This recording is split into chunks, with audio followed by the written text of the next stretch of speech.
மனிதனுக்கு அவன் வளர வளர அவனுடைய உள்ளத்தில் ரெண்டு ஆசை வளர்ந்து கொண்டே இருக்குமா. ரசூலுல்லாஹி ஸல்லல்லாஹு அலைஹி வஸல்லம் அவர்கள் சொன்னார், என்ன ரெண்டு ஆசை? ஒன்று பொருளாதார ஆசை, ஒன்று நீண்ட நாள் வாழ வேண்டும் என்கிற ஆசை. இன்னொரு இடத்தில் ரசூலுல்லாஹி ஸல்லல்லாஹு அலைஹி வஸல்லம் அவர்கள் சொன்னார்கள், முதியவருக்கு ரெண்டு விஷயத்தில் எப்பொழுதும் இளமையாம். வார்த்தை பாருங்கள், அவர் முதுமையாக இருப்பார், ஆனால் அவர் ரெண்டு காரியத்தில் இளமையாகவே இருப்பார். அந்த ரெண்டு காரியம், ஒன்று பொருளாதாரம், ஒன்று நீண்ட காலம் வாழ வேண்டும் என்கிற ஒரு ஆசை. இதில் அவர் எப்பொழுதும் இளமையாகவே இருப்பார் என்றார்கள் ரசூலுல்லாஹி ஸல்லல்லாஹு அலைஹி வஸல்லம். அப்படிப்பட்ட இந்த உலகத்தில் பொருளாதாரத்திற்காக வேண்டிதான் மனிதன் இந்த உலகத்தில் எல்லா அநியாயங்களையும் செய்கிறான். அக்கிரமங்களை செய்ய மனிதன் துணிகிறான். ஒரு சான் நிலத்திற்காக கூட உடன் பிறந்த தம்பியை கூட வெட்டி கொலை செய்கிற பாவிகள் இந்த மனித சமுதாயத்தில் உண்டு.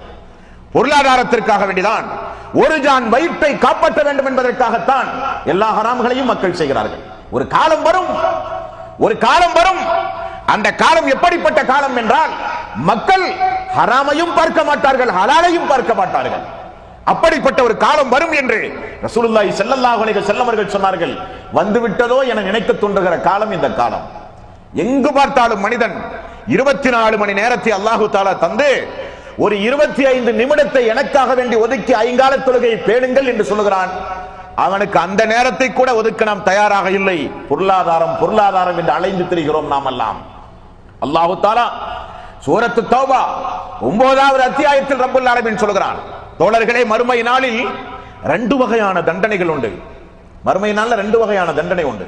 ஒன்று தீர்ப்பு சொல்லி நரகத்தில் தூக்கி வீசி இறுதியாக கொடுக்கப்படுகிற தண்டனை. அதற்கு முன்னதாக 5000 ஆண்டுகள் அல்லாஹ்வுடைய நீதிமன்றத்தில் விசாரணைக்காக வேண்டி மக்கள் கூட்டம் இருக்கிற அந்த சபையில் ஒரு சில மக்களுக்கு மட்டும் மக்களுடைய மைதானத்தில் கிரவுண்டில் வைத்து கொடுக்கப்படுகிற தண்டனை. அது எது தெரியுமா? அதை விட கேவலம் வேறொன்றுமே கிடையாது. அதை விட கேவலம் வேறொன்றுமே கிடையாது. ரசூலுல்லாஹி ஸல்லல்லாஹு அலைஹி வஸல்லம் அவர்கள் ஒரு நாள் சொன்னார்கள், உங்களில் யாரும் இந்த நிலையை அடைந்து விடக்கூடாது, உங்களில் யாருக்கும் அது வந்து விடக்கூடாது என்றார்கள். யாருக்கு? ஆடுகளை தோளிலே சுமந்து வந்து நின்று கொண்டு அல்லாஹ்வுடைய ரசூலே அல்லாஹ்வுடைய ரசூலே என்று மனிதர்கள் கதறுவார்கள். நான் சொல்லுவேன், உலகத்தில் சொல்லிவிட்டேன், உலகத்தில் சொல்லிவிட்டேன், உலகத்தில் சொல்லிவிட்டேன் என்று. உங்களுக்கும் எனக்கும் எந்த சம்பந்தமும் இல்லை என்று சொல்லுவேன். அந்த நிலைக்கு என்னுடைய தோழர்கள் ஆளாகிவிடக் கூடாது என்றார்கள் ரசூலுல்லாஹி ஸல்லல்லாஹு அலைஹி வஸல்லம்.